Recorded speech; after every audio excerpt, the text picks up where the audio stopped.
Ito tanong ko, Ferdy. Kailan namin kikitain yung 2047.50? Kung mag-aantay ka, Hmm, sabihin mo na 2 years. 2 years. 2 years. Hmm. Kasi nakatunganga ka lang, di mo namang ginagawa, di ba? Hmm. Kung maisipan mo lang mag-invite, saka ka lang mag-invite. So, 2 taon bago na puno yan.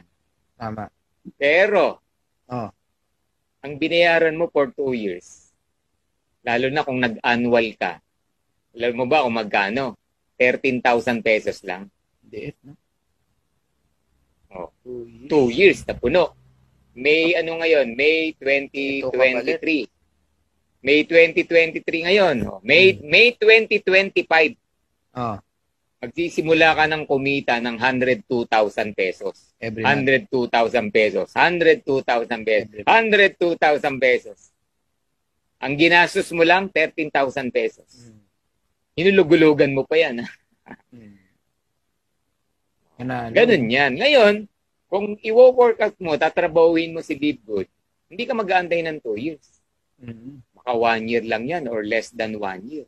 Tama. Baka nga December, puno na yan. Hmm. So, hindi kinakailang mabuo yung 2x12. Yeah. Bago